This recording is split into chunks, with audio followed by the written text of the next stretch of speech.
Jésus règne en chacun d'entre nous. Je salue la présence majestueuse du Saint-Esprit au-dedans de chacun d'entre vous.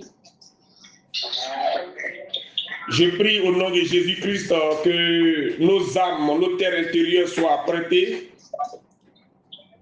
et que le Saint-Esprit, le divin semeur, le seul enseignant, le seul pédagogue, instructeur, dépose dans la terre intérieure que représente l'âme de chacun d'entre nous, la graine de vie, et que nous soyons transporteurs du message du salut et de rédemption pour sauver plusieurs âmes. Après notre propre transformation, bien sûr, par le Saint-Esprit. Que Jésus-Christ nous bénisse, bénisse nos familles, nos ministères. Que la grâce de Dieu repose sur nous. Je vous salue encore dans le saint nom, dans le précieux nom de notre Seigneur Sauveur Jésus-Christ. Amen. Nous allons poursuivre notre enseignement et je suis donc obligé à tout moment de revenir sur le texte de base parce qu'il y en a qui n'étaient pas là hier et ils prennent en cours cette émission. Et aussi, même si nous étions là hier, parce que Jean 1, verset 1 est clair, au commencement était la parole, et la parole était avec Dieu, la parole était Dieu. Nous ne pouvons pas commencer cette émission sans lire la parole de Dieu, la parole basique, référentielle de ce temps de partage. C'est pourquoi je vais demander encore une fois au prophète Élisée Balier de prendre la Bible et vous suivez avec nous. Jean 3, verset 1 à 10, c'est le texte de base. Et le thème que nous sommes en train de traiter, pour ceux qui prennent en cours, est intitulé « L'homme, l'univers en miniature ». Donc, texte de base, Jean 3, verset 1 à 10. Prophète Élisée, tu as la parole, tu peux faire la lecture du texte de Jean 3, verset à 10. Merci docteur de passer la parole. Je lis la parole de Dieu dans le livre de Jean, chapitre 3, à partir du verset 1er.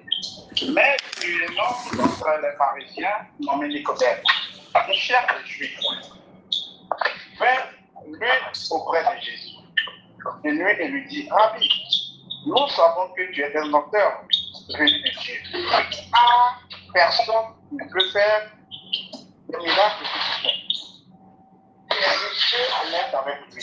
Il y a trop de bruit, s'il vous plaît. Essayez de couper le micro, s'il vous plaît. Voilà. Si Dieu est avec lui, Jésus lui répondit, en vérité, je te le dis, si un homme n'est né du nouveau, il ne peut voir le royaume de Dieu. Verset 4, Nicodème lui dit, comment un homme peut-il naître quand il est vieux? Peut-il rentrer dans le sein de sa mère et naître? Jésus répondit, en vérité, je te le dis, si un homme n'est né d'eau et d'esprit, il ne peut entrer dans le royaume de Dieu.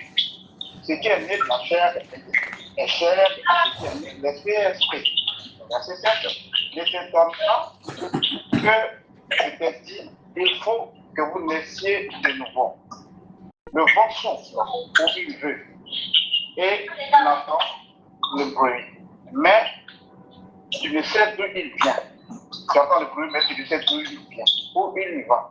Il en est ainsi de tout homme qui est né de l'esprit. Amen. Verset 9. Vas-y. Verset 9, Nicodème lui dit, comment cela peut-il se faire? Verset 10, Jésus lui répondit, tu es le docteur d'Israël et tu ne sais pas ces choses. En vérité, je te le dis, tous nous disons ce que nous savons et nous rendons témoignage de ce que nous avons vu. Non, ça va. Ça va. Prophète Élisée, c'est bon. On va s'arrêter à... Tu es le docteur d'Israël et tu ne sais pas ces choses. D'accord. Voilà. Donc... Oui, s'il vous plaît, s'il y a des enfants, veuillez fermer vos micros, s'il vous plaît.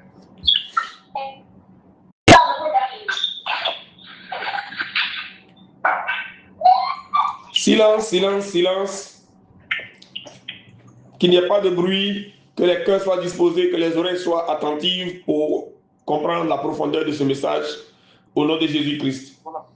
Amen. Nous avons dit hier, je résume rapidement parce que c'est un message qui est très long et on doit avancer. Nous avons dit hier que dans le texte de Jean 3, verset à 10, deux docteurs sont rentrés en opposition, en confrontation. Un docteur humain qui a fait des études en théologie juive, en théologie systématique, qui faisait partie du clergé judaïque qu'on appelait l'école des rabbins judaïques, on appelle ça le scholastica. C'est-à-dire que c'est une école de clergé judaïque où on apprend la théologie. Et donc Nicodème faisait partie de ce scholastica-là, de ce clergé de prêtres judaïques. C'est un pharisien, c'est un chef des Juifs et il était docteur. Non pas docteur d'une université spécifique, mais docteur de tout un pays, parce que Jésus a été clair, tu es le docteur d'Israël et tu ne sais pas ces choses. Donc Nicodème était docteur d'Israël, faisant partie du clergé, de prêtres juifs, chef des Juifs, et il est venu de nuit voir Jésus. Et il a dit de sa propre bouche, Rabbi, je l'ai dit hier, un rappel que lorsque à l'université, vous êtes encore assistant, après votre doctorat, si vous êtes assistant, si votre vocation demain est de devenir professeur d'université, vous passez d'abord par le stade d'assistant, ensuite de maître assistant, avant de gravir les échelons pour devenir professeur.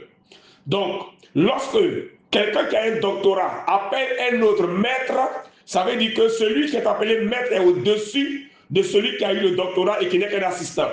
Donc, vis-à-vis de Jésus, quand Nicodème appelle Jésus Rabbi, Nicodème démontre et prouve que malgré son doctorat, malgré son titre de chef des Juifs et de docteur d'Israël, il est sous l'autorité du grand docteur venu de Dieu. C'est Nicodème même, il a dit, c'est sorti de sa bouche, Rabbi, nous savons que tu es un docteur venu de Dieu, car personne ne peut faire ces œuvres que tu fais si Dieu n'est avec lui. Donc Jésus est un docteur venu de Dieu, Nicodème est un docteur humain qui a fréquenté l'école des hommes. Nous avons dit hier, quand nous partons à l'école pour arriver au niveau de docteur, nous faisons l'école maternelle, nous faisons l'école primaire, nous faisons l'école secondaire premier cycle, nous faisons l'école secondaire second cycle et nous faisons l'université après le passage du baccalauréat. Rien n'a changé, il n'y a rien de nouveau sous le soleil. C'est le même cursus hier, aujourd'hui et toujours. Quand on va à l'école et que on apprend une langue, et c'est nécessaire d'apprendre une langue, et je l'ai dit hier, quand nous sommes colonisés par une nation supérieure à notre nation, la nation ou la civilisation qui nous contrôle nous impose sa langue. Par exemple, dans Daniel chapitre 1, à l'époque du règne de Babylone en tant qu'empire, lorsque le roi Nebuchadnezzar régnait sur toute la terre, et que Israël a été vécu, colonisé, détruit par les Babyloniens, Jérusalem a été ravagée, détruite, et les enfants de Juda sont partis en captivité à Babylone.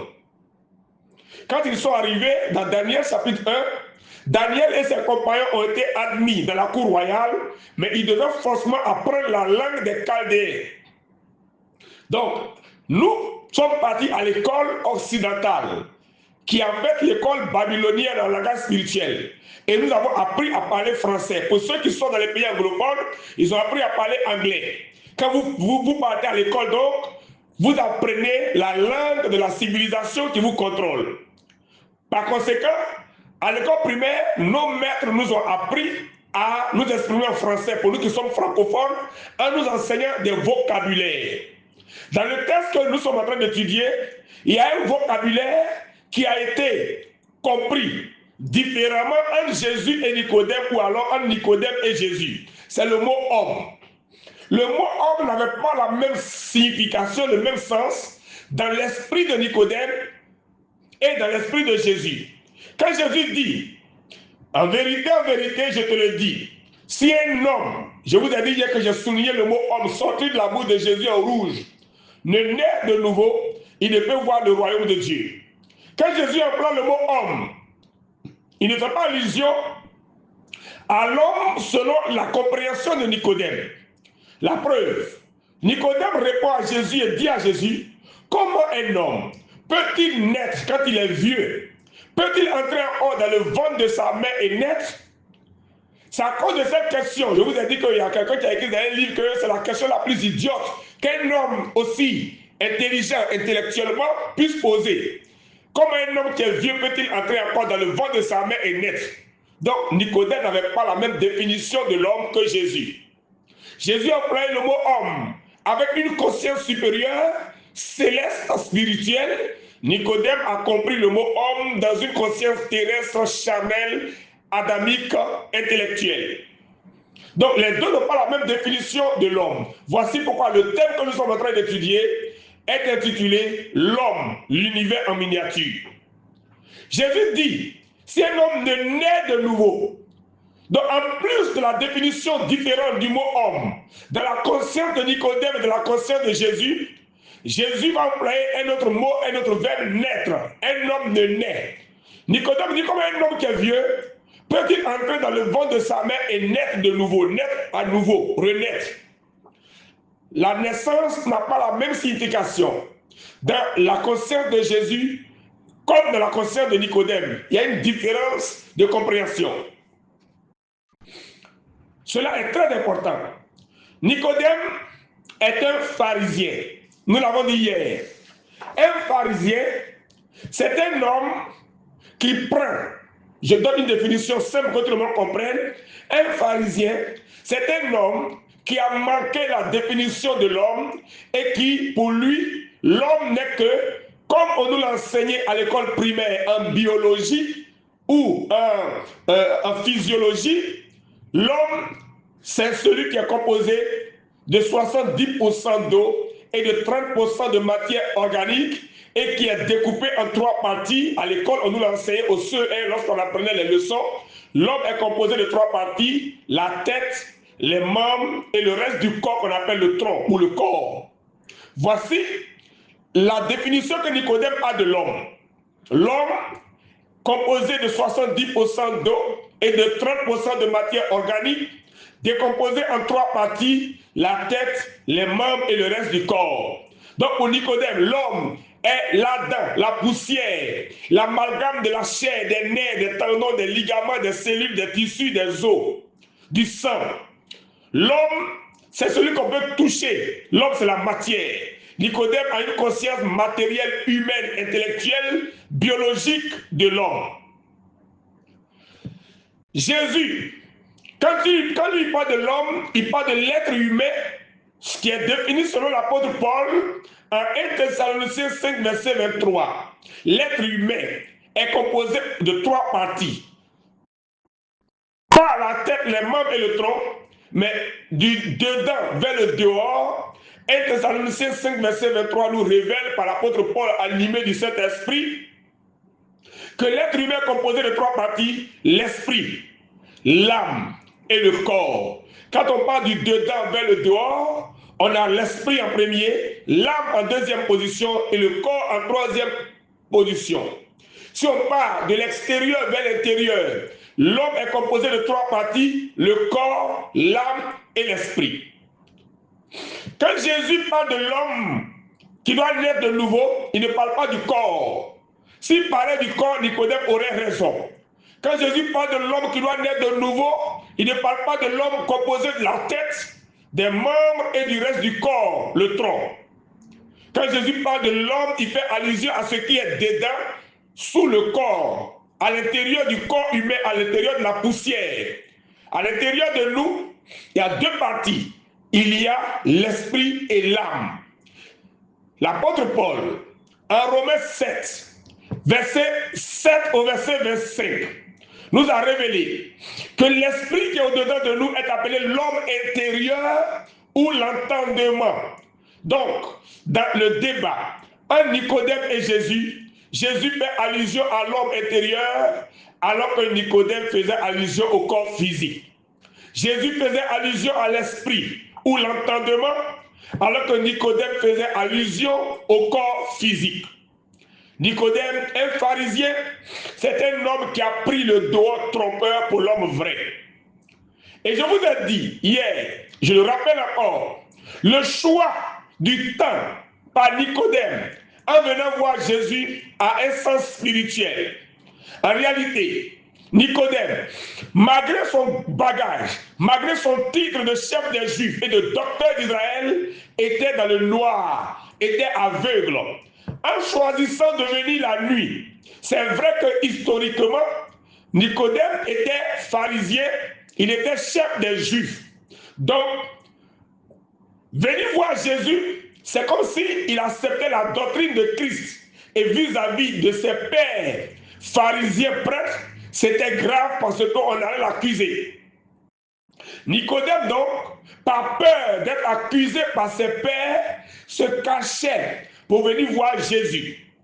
La preuve, en Jean chapitre 20, vous lisez tout le texte, on verra que lorsque Jésus a été crucifié, c'est Nicodème et les femmes qui ont pris le corps de Jésus pour l'embaumer. Et c'est dans le tombeau de Joseph d'Arimathée que Jésus a été enseveli par Nicodème. Donc Nicodème, c'est bien écrit, était disciple de Jésus, mais en secret. D'ailleurs, quand Nicodème vient voir Jésus de nuit, et comme je l'ai dit tantôt, il appelle Jésus maître. Ça veut dire qu'il se soumet à Jésus. Il se soumet à Jésus. Il n'y a qu'un élève, un disciple qui peut appeler son formateur maître. En appelant Jésus rabbi maître, Nicodème prouvait, démontrait qu'il était devenu le disciple, l'étudiant du professeur venu de Dieu, Jésus-Christ. La nuit, selon Genèse 1, verset 5, est appelée soir, ténèbres. Donc Nicodème était dans les ténèbres. Et le mot ténèbres traduit l'aveuglement. Donc en réalité, Nicodème était peut-être voyant dans la connaissance intellectuelle, mais il était ignorant dans la connaissance spirituelle des choses du royaume de Dieu. Nicodème était un aveugle. En venant la nuit, Nicodème démontrait, prouvait de manière spirituelle qu'il était un ignorant. C'est la même chose qui s'est passée avec l'apôtre Paul dans Acte 9. Si vous lisez la conversion de Paul dans Acte 9, du verset 1, on peut s'arrêter au verset 10, vous verrez que sur le chemin de Damas, Saul de Tarse, qui était un érudit, qui a maîtrisé toute la loi auprès du professeur agrégé, on peut ainsi le dire, Gamaliel, c'était son maître. Saul de Tarse qui était enflé d'orgueil, qui était suffisant, qui pensait connaître Dieu selon la loi juive. Saul de Tarse, lorsqu'il a été frappé par la lumière venant du ciel et qu'il est tombé sur le chemin de Damas, la partie de son corps qui a été touchée était ses yeux. Pourquoi? Ce jour-là, Jésus-Christ, dans cette grande lumière, l'a frappé par les yeux pour le rendre aveugle. Jésus voulait simplement dire à Saul de Tarse que tu croyais me connaître. Tu croyais connaître Dieu, mais tu étais un ignorant de moi, un ignorant du Dieu d'Israël que je suis. Car la voix qui s'est fait entendre dans le soleil, 7 fois plus ardente que le soleil de Zénith, la voix s'est fait entendre lorsque Saul de Tarse, aveuglé et frappé, terrassé, a dit: qui es-tu, Seigneur? La voix s'est fait entendre dans ce soleil de Zénith, 7 fois ardent pour dire: je suis Jésus que tu persécutes. Paul va le dire plus tard dans Philippiens 3, verset 1 au verset 12. Paul va dire que les choses qui étaient pour lui comme des gains, il les considère comme de la boue. Et il considère toute connaissance acquise sous la loi comme une perte à cause de la connaissance de Jésus-Christ son Seigneur. Donc, en réalité, Nicodème, comme Saul de Tarse, étaient des aveugles. Voici pourquoi le temps que Nicodème a utilisé, a choisi pour venir voir Jésus la nuit, quand vous lisez la Bible avec le Saint-Esprit, tout ça c'est important. Nicodème de nuit est venu voir Jésus pour 2 raisons. Premièrement, parce qu'il était chef des Juifs, parce qu'il était docteur d'Israël, parce qu'en venant dans le jour, dans la lumière, aux yeux de tout le monde, pour venir voir Jésus, il serait en train de trahir sa classe, sa loge, le clergé. Et il serait persécuté, même crucifié. Donc, de peur d'être lapidé à mort, il se cachait. Mais aussi, en choisissant de venir la nuit spirituellement, la nuit étant le symbole des ténèbres, Genèse 1, verset 5, Éphésiens 5, verset 7, Nicodème prouvait qu'un pharisien est un homme aveugle, un homme voyant de Dieu, un homme qui intellectuellement a un bagage, un homme qui a eu des diplômes théologiques, jusqu'à avoir le titre de docteur, mais en réalité, il n'a pas la véritable connaissance de Dieu. Nous pouvons tirer instruction pour dire, nous ne sommes pas contre la formation, mais nous croyons qu'une formation théologique purement systématique peut nous maintenir dans l'ignorance. On peut avoir des bagages, on peut avoir une agrégation en théologie et être ignorant de Christ et ne rien savoir de la nouvelle naissance. Vous devez retenir cela et faire attention pour ne pas être enflé d'orgueil en vous appuyant sur vos titres et vos diplômes théologiques. Voici un monsieur qui avait des diplômes théologiques, pas pour une université, mais pour tout un pays, qui était le docteur de tout un pays, mais qui ne savait rien de la nouvelle naissance, qui était un aveugle, un ignorant de Christ, et qui ne connaissait rien de tous les mystères du royaume de Dieu. Donc les titres ne peuvent pas nous ouvrir les yeux. On peut avoir des bagages en théologie, faire une école de théologie, avoir un master, un doctorat, un PhD, une agrégation, et puis ne rien connaître du royaume de Dieu. Cela est très important.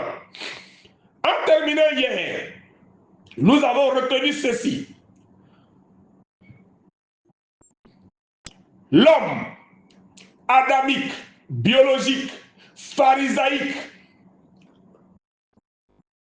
physiologique, comme Nicodème, le croyant, est composé de trois parties: la tête, les membres et le reste du corps. C'est ce qu'on enseignait à nos enfants, nous-mêmes on l'a appris à l'école primaire. Mais si vous grandissez avec cette décomposition de l'homme, selon l'intellect, vous allez perdre la véritable notion de l'homme. Je vous dis que la définition pharisaïque de l'homme, composée en biologie, de la tête, des membres et du tronc, vole votre dimension spirituelle. Parce que ça vous maintient dans une ignorance.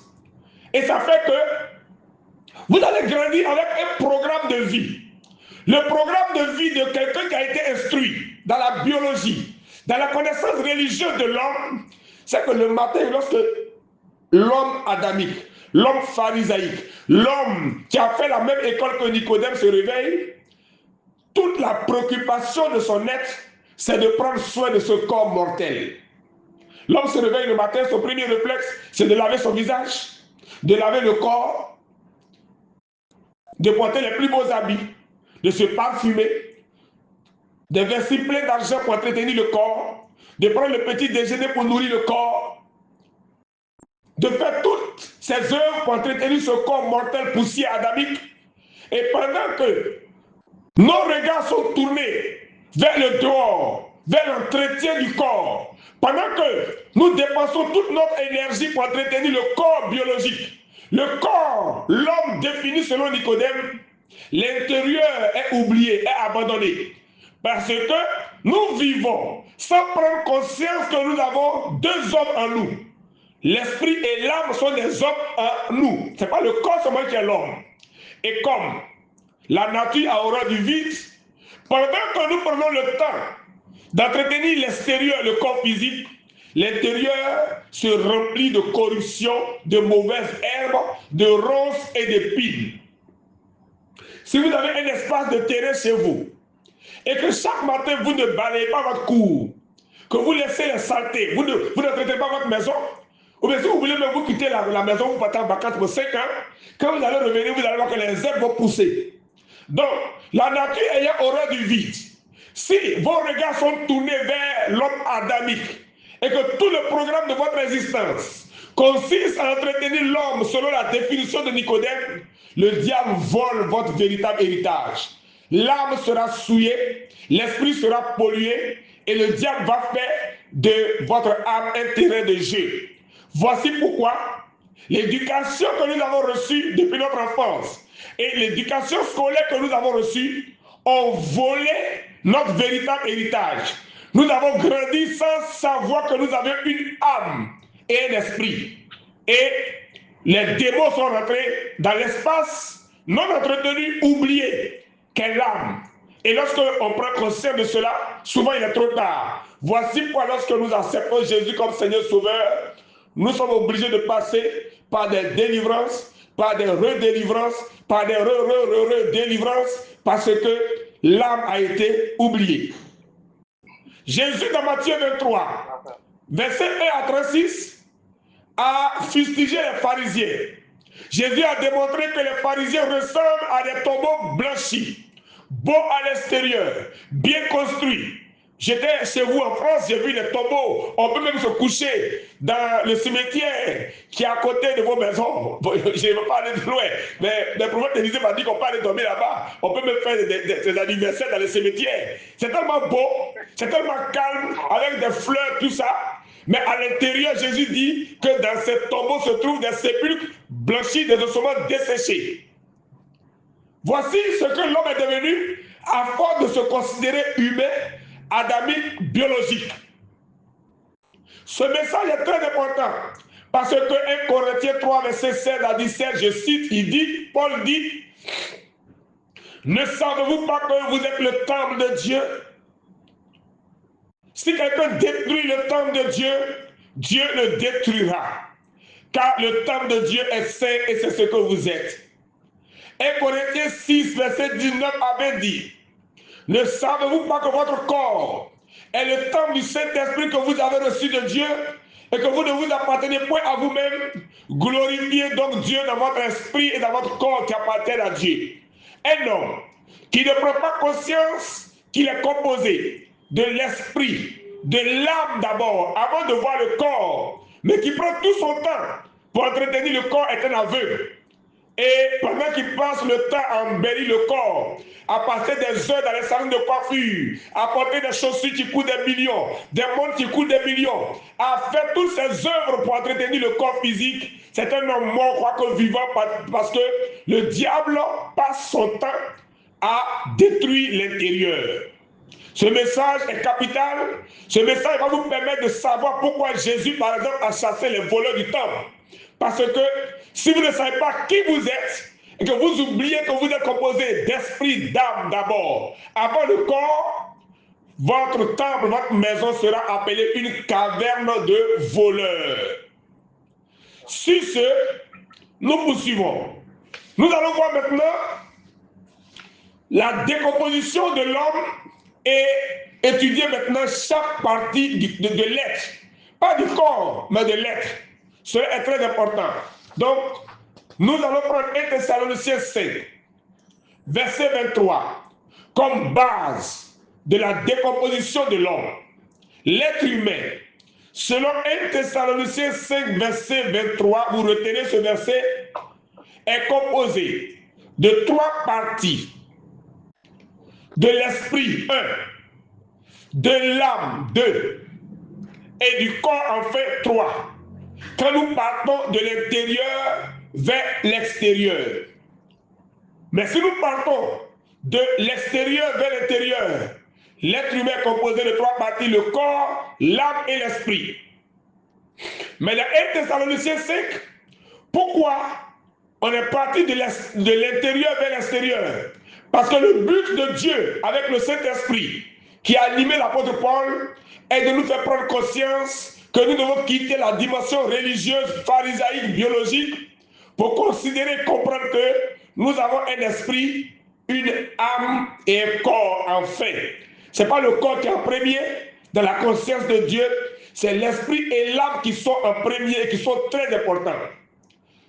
Que Dieu vous bénisse. Donc, maintenant nous allons décomposer l'homme selon 1 Thessaloniciens 5, verset 1 à 23. Pardon, 1 Thessaloniciens 5, verset 23. J'espère que jusque-là, on est ensemble. Si vous suivez, vous dites Amen. Que Dieu vous bénisse. Amen. Amen.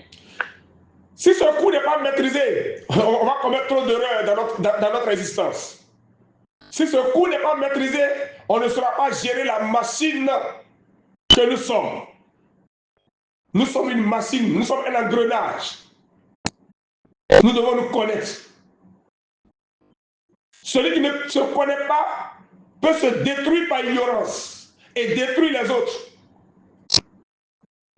Les passions de la chair, par exemple, qui sont développées dans l'âme, nous pouvons les anéantir, les vaincre et les faire sortir de nous si nous nous connaissons.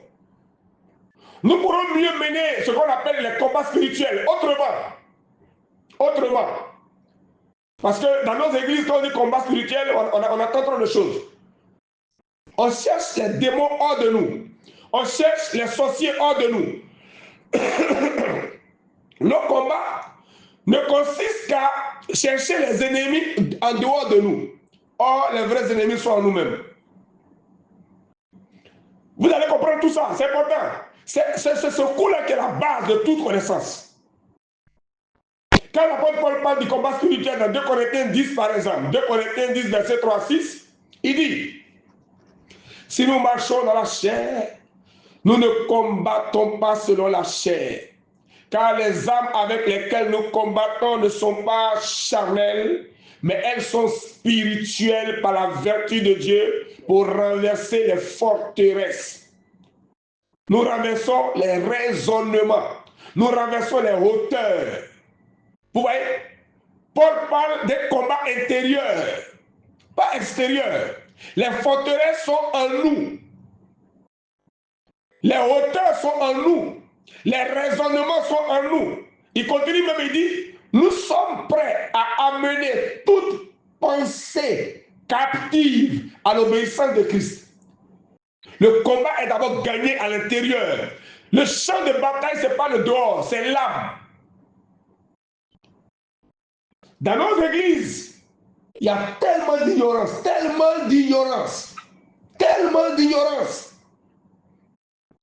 On prend des haches, on taille les démons, on les découpe, on tisse eux, on prend des machettes, on les assomme.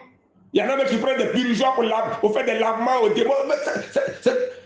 Quand vous avez la connaissance de Dieu, que vous écoutez tout ça, vous voyez les gens sont ridicules. Et souvent même les païens se moquent de nous, ils pensent que nous sommes des fous. Tout ça, c'est à cause de l'ignorance. Si vous comprenez ce cours, vous allez comprendre pourquoi dans Juge chapitre 7, quand les 300 hommes avec Gédéon partaient en guerre contre les Madianites, ils n'ont pas pris d'armes. Ils ont pris des armes qu'on appelle des armes banales, sans valeur. Comment on peut aller mener une guerre contre une armée de Madianites qui ont détruit Israël comme des sauterelles? Dieu dit à Gédéon avec ses 300 hommes de prendre des cruches vides, de mettre des flambeaux dans les cruches et d'emboucher des trompettes. Sur le champ de bataille, il leur demande de faire retentir la trompette. Quand la trompette retentit, de briser les cruches vides et de libérer les flambeaux. Voici comment les 300 hommes et Gédéon ont combattu pour vaincre les Madianites. Attends, comment on peut expliquer ça? Mais si vous n'avez pas compris le coup sur l'homme, vous n'allez pas comprendre toutes ces techniques de combat. L'église a besoin d'être enseignée, d'être éduquée. Et je le répète, et vous notez, vous prenez note, la racine du péché provient de la mauvaise décomposition de l'homme. Car à cause de cette décomposition, l'homme passe son temps à entretenir et à soigner le doigt trompeur de sa tête, de ses membres et de son corps. Le corps est lavé, le corps est nourri, le corps est soumis à des plaisirs. Et en fait, le corps meurt trop tôt et dans le péché. L'homme, s'étant oublié, use de 99% de son temps à soigner son monde extérieur. Retenez ça très bien. Quand vous tournez votre regard vers votre corps et l'entretien de votre corps, on dit que vous dormez, vous êtes en sommeil, vous êtes plongé dans l'ignorance. C'est pourquoi Paul dit dans Ephésiens 5, verset 14, réveille-toi, toi qui dors. Relève-toi d'entre les morts et Christ t'éclairera. Ce message va vous permettre de faire un voyage introspectif.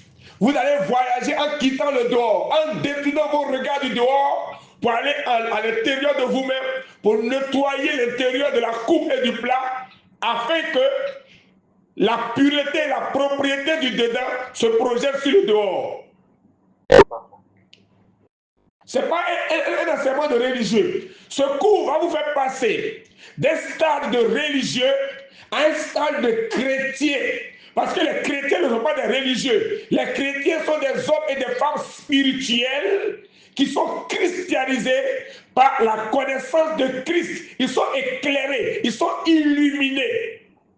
Les chrétiens ne sont pas dans les ténèbres. Paul dit aux religieux, et aux païens, et aux religieux, aux pharisiens, autrefois, nous étions ténèbres. Mais maintenant, nous sommes lumière dans le Seigneur. Marchons comme des enfants de lumière.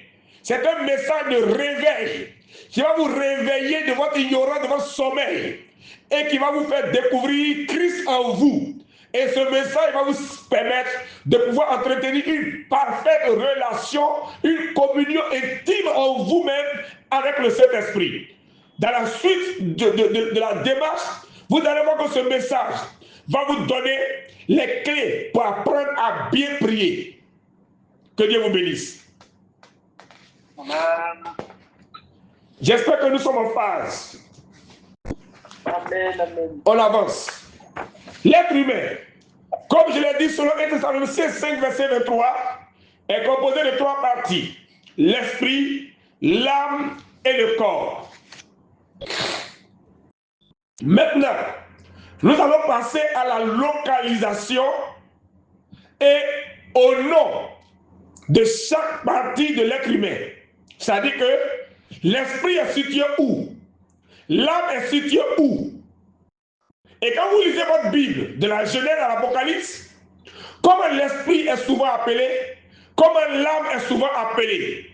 Donc on va voir la localisation de l'esprit et de l'âme.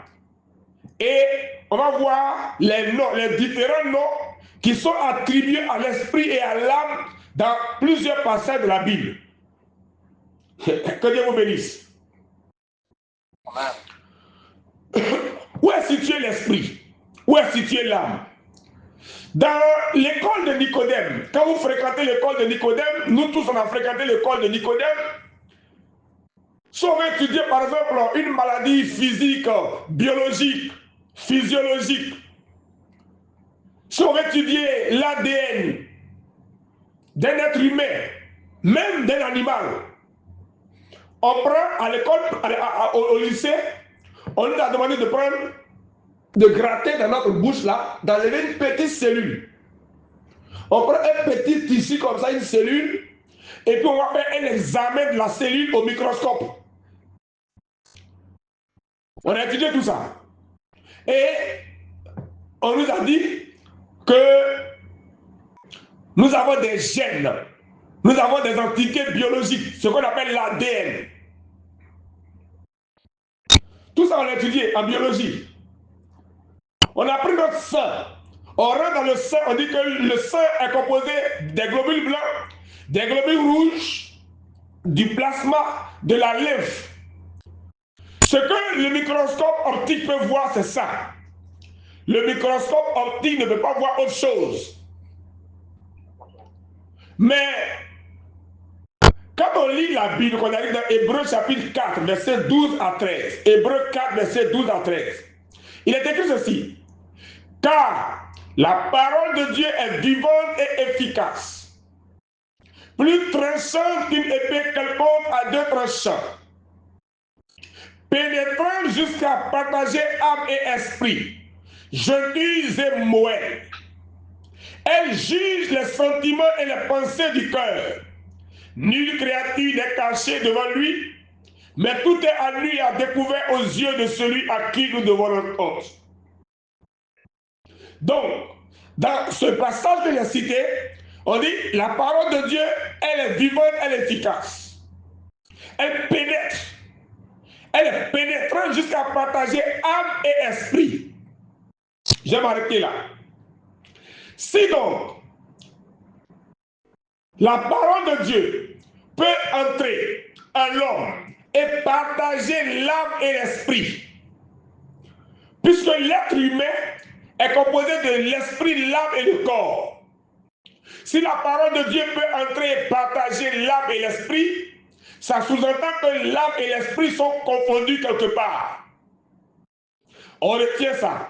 L'âme et l'esprit, selon Hébreux 4, versets 12 à 13, au départ sont confondus, sont mélangés. Où? On va les localiser. Ça veut dire que là où se trouve l'esprit, c'est là que se trouve l'âme. Et là où se trouve l'âme, c'est là que se trouve l'esprit, parce que les deux sont mélangés. C'est la parole qui vient les séparer. Alors, posons-nous la question, où est situé l'esprit? En lisant la Bible, on ne dit pas exactement où est situé l'esprit. Mais on peut au moins savoir où est située l'âme. Si on arrive à savoir où est située l'âme, alors on a la réponse à où est situé l'esprit, puisque l'âme et l'esprit sont confondus, avant d'être séparés par la parole de Dieu.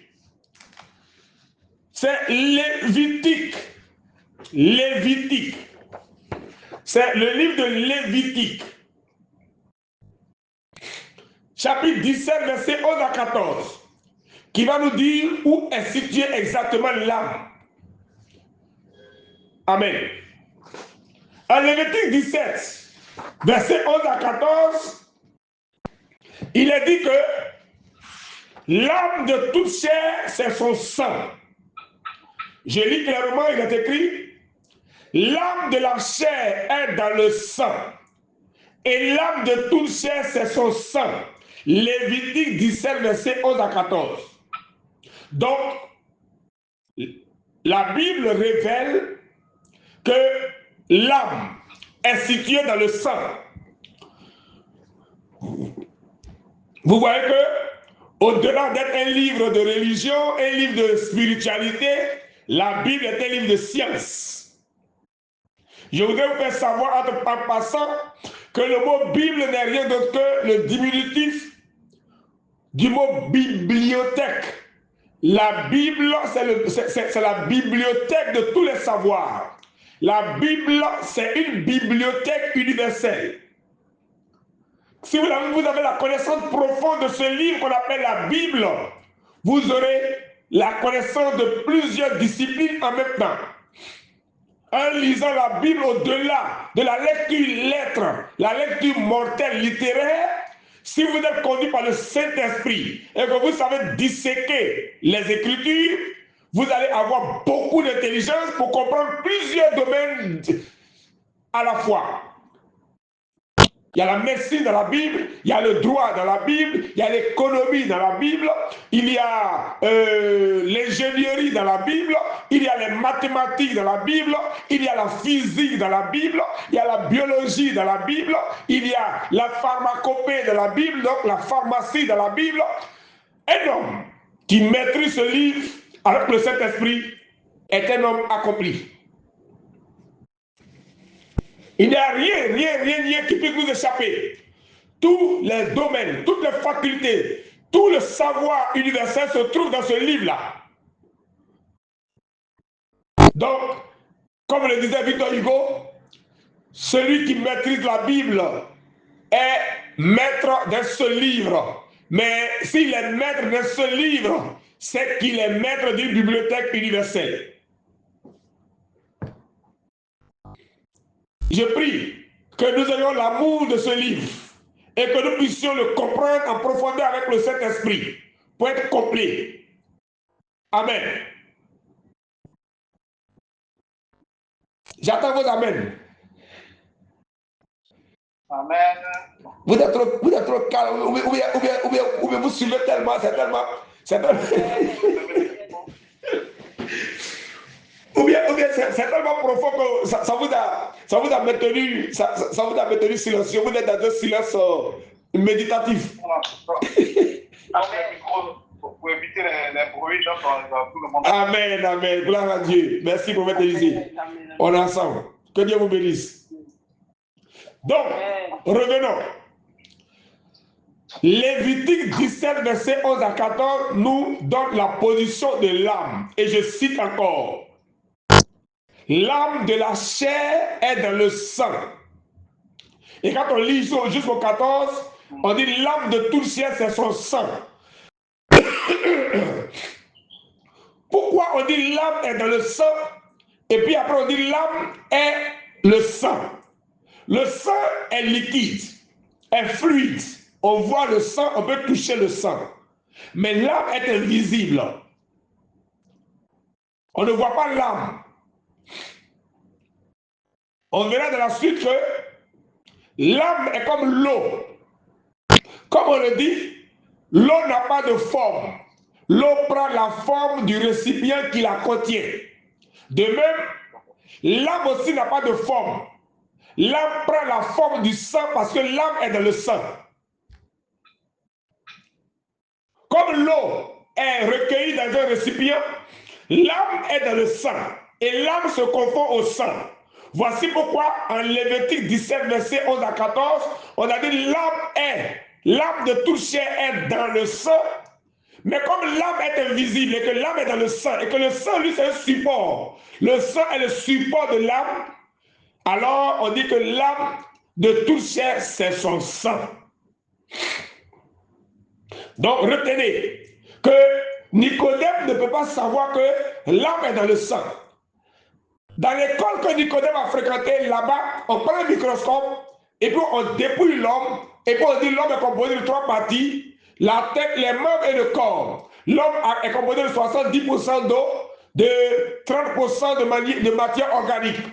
À l'école de Nicodème, on rentre dans le sang et on sort l'ADN, l'acide désoxyribonucléique. Ça, on a vu ça en biologie. Dans l'école de Nicodème, on dit que le sang contient les globules blancs, les globules rouges et le plasma. Ça, c'est à l'école de Nicodème. C'est à l'école de Nicodème qu'on sort médecin et on découpe l'homme. On fait des chirurgies, etc. Mais à l'école de Jésus, on nous dit que le sang humain, là, le sang là, au-delà de ce que Nicodème a appris là, il y a des choses dans le sang que lui ne maîtrise pas. Il y a des choses dans le sang qu'on ne voit pas au microscope optique. L'appareil qui permet de détecter les choses invisibles du sang, c'est le Saint-Esprit. L'appareil qui permet de détecter les choses invisibles du sang, c'est la Bible. Quand on a la maîtrise de la Bible par le Saint-Esprit, quand on rentre dans le sang, on voit l'âme. Quand on a la maîtrise de la Bible avec le Saint-Esprit, quand on rentre dans le sang, on voit l'esprit. Au microscope optique, on ne voit pas l'esprit. Au microscope optique, on ne voit pas l'âme. Donc, l'âme est dans le sang et l'âme, c'est le sang. On a vu que selon Hébreux 4, verset 12 à 13, l'âme et l'esprit sont confondus avant que la parole ne vienne les séparer. Donc, si l'âme est dans le sang, c'est que l'esprit aussi est dans le sang.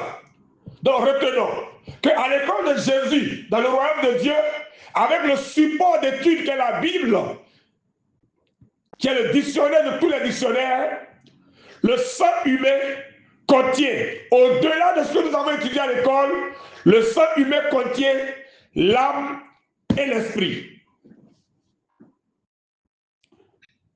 Amen.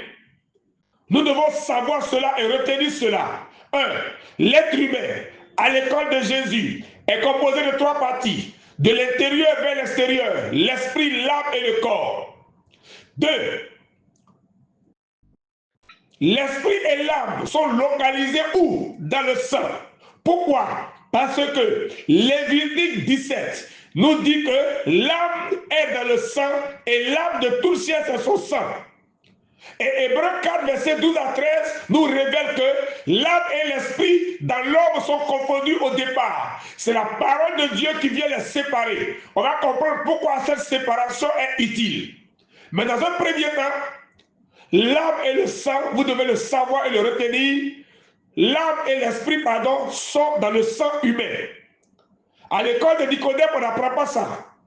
Et je vous ai dit hier, et je le répète encore aujourd'hui, quand nos enfants vont à l'école, qu'ils apprennent bien leurs leçons de l'école babylonienne, S'il faut une composition, on dit l'être humain est composé de combien de parties? Que l'enfant écrit sur sa feuille, il est composé de la tête, des membres et du corps.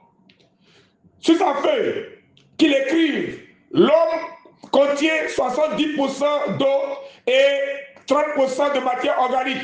Il a 10 sur 10. Ça, c'est pour avoir des notes, être intellectuellement brillant, avoir des diplômes. Ça, c'est à l'école de Babylone. C'est des Nebuchadnezzar qu'on est récompensé ici. Quand il vient à la maison, à l'école de dimanche et à la maison, au culte familial, là maintenant, on prend notre livre, la Bible, et on dit à l'enfant, ce qu'on t'enseigne à l'école là, c'est bon, hein? Ça, c'est pour avoir des notes. Il faut étudier tes leçons. Mais, dès maintenant, il faut savoir que l'homme est composé de 3 parties. L'esprit, l'âme et le corps. Il ne faut pas le contredire ta maîtresse ou ton maître. Reste seulement avec ça et grandis avec ça. Là-bas à l'école, on va te dire que le sang de l'homme est composé des globules blancs, des globules rouges, du plasma, de la lèvre, de l'ADN. Ça, c'est bon. Prends ça. Ça, c'est à l'école. Mais c'est nous ici, là, à l'école de Jésus, là. Le sang, en plus de ce que l'école des hommes t'a dit, là, le sang contient l'âme et l'esprit. Ce sont des cours basiques qu'on donne à nos enfants. Ils doivent les connaître parce qu'ils doivent apprendre à gérer non seulement leur corps, mais aussi leur intérieur. Quand on lui apprend à faire son lit, à se brosser le matin, à laver son visage, à laver ses habits, il faut que déjà, à partir de cette étude, on apprenne à l'enfant à entretenir son dedans, à cultiver l'amour, à cultiver la paix, à cultiver la joie, à prier, on verra dans la suite, à se connecter avec le Saint-Esprit, dès l'enfance. C'est comme ça qu'on développe sa communion intérieure avec Dieu depuis l'enfance. Nous, on n'a pas eu cette chance. Nous, on n'a pas l'école babylonienne, on était très brillants. Parce qu'on pense qu'être brillant à l'école, ça suffit. On a compris qu'on a tellement ignoré l'intérieur, parce que nos parents étaient des ignorants, que le diable a mis des herbes et des roses et des épines à l'intérieur. À un moment donné, on a commencé à subir les attaques des démons. Mais, gloire soit rendue à Dieu, nous on connaît Jésus. Nous, on a eu la chance de connaître l'école de Nicodème. Maintenant, on est dans l'école de Jésus. Donc maintenant, on peut former nos enfants pour que intellectuellement ils soient brillants, mais pour que spirituellement ils soient très excellents. Afin que demain, on n'aille pas les délivrer, en les chasser les démons en eux. Et ils vont grandir avec Christ en eux. Et ils seront l'espérance de la gloire des nations demain. Que Dieu nous bénisse. Donc, résumé encore. L'âme et l'esprit sont dans le sang. Dans le sang humain se trouvent 2 éléments que le microscope optique, que la science naturelle, que la biologie ne peut pas voir. Dans le sang humain se trouvent l'âme et l'esprit. Vous allez comprendre dans la suite pourquoi la parole de Dieu vient séparer l'âme avec l'esprit. Quand nous allons arriver là-dessus, vous allez savoir pourquoi un soi-disant chrétien, qui est dans une église, mais qui n'aime pas la parole de Dieu a un problème. Vous allez comprendre pourquoi, si la parole de Dieu n'entre pas comme une épée pour séparer l'âme avec l'esprit, vous allez voir, vous allez comprendre pourquoi beaucoup de personnes sont influencées par le diable. Dans la suite, vous allez comprendre pourquoi cette séparation de l'âme avec l'esprit est importante par la parole de Dieu. Et vous allez comprendre pourquoi, dans le jardin d'Éden, lorsque le serpent est venu pour tenter l'humanité et conduire l'humanité dans le péché originel, pourquoi de l'homme et de la femme, pourquoi c'est la femme que le serpent a séduite au lieu de séduire l'homme? Vous allez comprendre, à partir de ce cours, pourquoi la femme a donné le fruit à l'homme et l'homme a mangé sans brocher. C'est à l'homme que Dieu a dit, tu pourras manger de tous les arbres du jardin, mais tu ne mangeras pas de la connaissance du bien et du mal, car le jour où tu en mangeras, tu mourras. La femme était où? La femme a été créée plus tard. C'est dans la suite, en lisant Genèse 2, à partir du verset 14 au verset 26, que Dieu, après avoir dit à l'homme de ne pas manger le fruit de l'arbre de la connaissance du bien et du mal, a fait tomber un profond sommeil sur l'homme et a créé la femme. Donc la femme est venue après cette première loi de Dieu. Mais pourtant, quand le serpent est arrivé pour séduire l'humanité, c'est la femme qui a été tentée, c'est la femme qui a été séduite. Pourquoi le serpent ancien, qui n'est que l'ange dessus, le chérubin protecteur qui a été précipité, qui est devenu Lucifer, pourquoi il s'est dirigé vers la femme et non pas vers l'homme? Si vous ne connaissez pas la décomposition de l'homme en tant qu'esprit, âme et corps, et comment les choses fonctionnent, vous n'allez pas comprendre pourquoi c'est la femme qui a été séduite et qui s'est rendue coupable de transgression, et pourquoi l'homme qui est le chef et qui est l'autorité n'a pas dit à elle, ne mange pas, non. Pourquoi le serpent a inoculé le venin de la mort dans la femme, et pourquoi ce venin a touché l'homme? Et pourquoi donc la parole de Dieu vient pour séparer l'homme, la femme et l'homme, l'âme et l'esprit? Ces choses sont importantes. Ces choses sont très importantes. Je vous ai dit hier, je le répète encore. Le cours sur l'homme, l'univers miniature, c'est la clé de la connaissance biblique. Dans la suite, vous allez comprendre que l'âme et l'esprit forment un couple. L'âme est féminine, l'esprit est masculin. L'esprit, c'est l'homme. Dieu est esprit. Et Dieu a créé l'homme à son image et à sa ressemblance. L'esprit est l'homme. La femme, c'est l'âme. Vous allez comprendre dans la suite. C'est un couple. Vous allez comprendre que quand on n'a pas appris à gérer ce couple intérieur, on ne peut pas apprendre à gérer un couple entre monsieur et madame dans le foyer. Alléluia. Vous allez comprendre pourquoi dans l'Ancien Testament, les femmes n'avaient pas droit au sacerdoce. Elles étaient loin du lieu saint. Elles étaient dans le parvis. Et pourquoi lorsqu'on faisait le dénombrement des enfants d'Israël, les femmes et les enfants n'étaient pas comptés? C'est de là que vient le mystère dont Paul parle où il dit la femme ne doit pas enseigner. Ça vient de là. C'est un mystère. Si vous n'avez pas compris ce cours, vous n'allez pas comprendre pourquoi les Corinthiens, Paul dit, Dieu est le chef de Christ. Christ est le chef de l'homme. Et l'homme est le chef de la femme. C'est bien organisé. Frère, ce message est capital pour toute l'Église universelle. Pour le moment, on le fait en ligne. On doit faire cette conférence en direct dans une salle à Paris là-bas. Et on doit le faire dans plusieurs églises. Parce que c'est ça qui tue nos communautés. Les églises sont bourrées. Les gens s'en vont danser. Ils disent qu'ils sont chrétiens. Mais en fait, ce sont des religieux, des danseurs. C'est une organisation d'hommes émotifs. Mais les gens ne savent même pas qui ils sont. Ils sont ignorants d'eux-mêmes. Et voici pourquoi ce corps, cette maison, qui doit être une maison de prière, est devenue plutôt une caverne de voleurs, malgré les nombres d'années que nous passons dans nos communautés appelées églises. Chers soeurs et chers frères, je prie que Dieu vous me tienne dans la compréhension de ce message. C'est très fort, c'est très puissant. C'est un message d'édification. Que Dieu vous bénisse. Donc, il est 19h37 à Abidjan. À Paris, il est 21h37. Je pense que nous avons dépassé l'heure de 7 minutes. En résumé, aujourd'hui, ce que nous retenons, c'est que l'être humain est composé de 3 parties selon Dieu, l'esprit, l'âme et le corps. Et à l'intérieur donc de ce corps qu'on appelle l'homme, mais qui est l'homme biologique, se trouvent 2 hommes, l'esprit et l'âme. Où sont-ils localisés? On vient de voir que, selon Hébreux 4, versets 12 à 13, l'âme et l'esprit sont quelque part unis. L'âme et l'esprit ne sont séparés que lorsque la parole de Dieu arrive à les séparer. Et donc, localiser l'âme, c'est localiser l'esprit. On ne sait pas où l'esprit est situé, mais on peut au moins savoir où l'âme est située. Et lorsqu'on sait où l'âme est située, on sait exactement où l'esprit aussi est situé. Et nous avons dit que, selon Lévitique 17, verset 11 à 14, l'âme de la chair est dans le sang et l'âme de toute chair c'est son sang.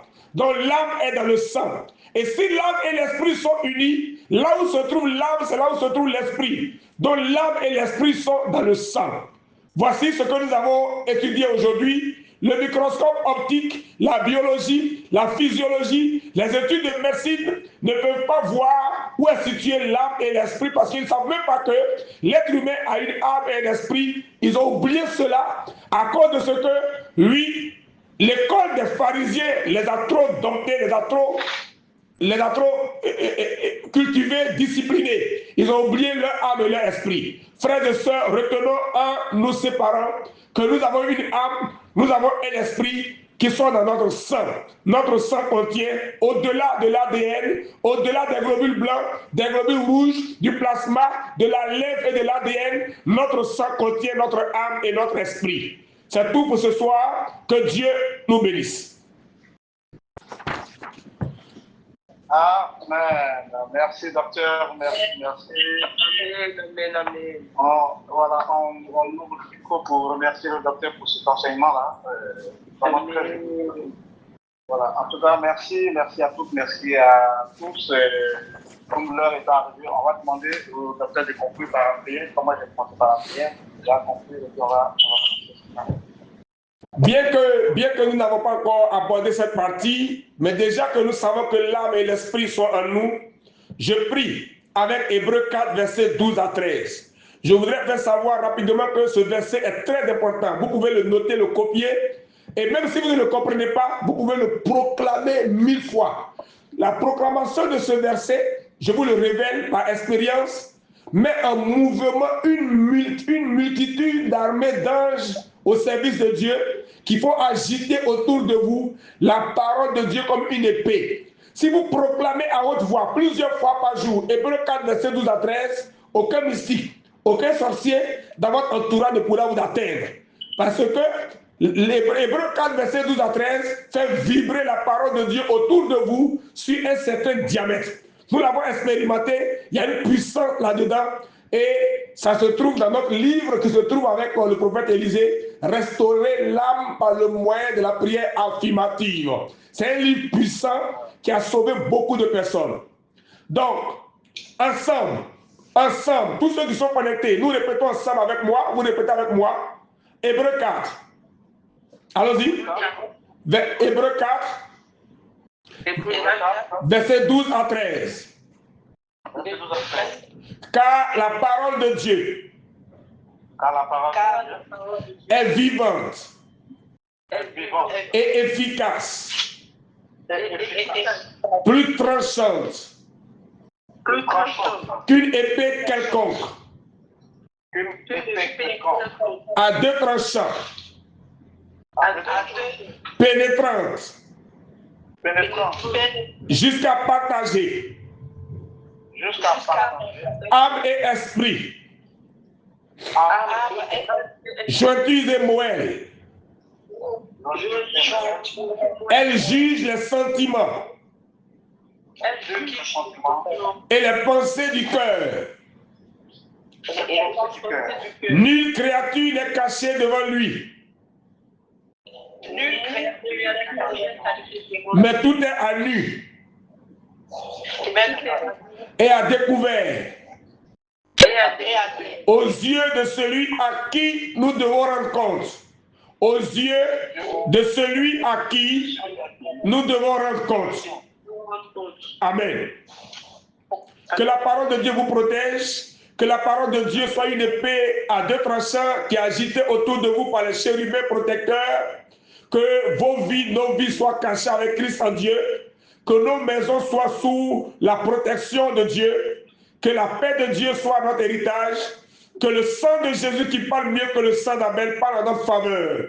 Que le Saint-Esprit nous conduise, nous élève, nous guide et que nous soyons bénis. Que demain soit un jour de gloire, un jour de bonheur, un jour d'allégresse. Que l'huile ne manque point sur nos têtes et qu'en tout temps nos vêtements demeurent blancs.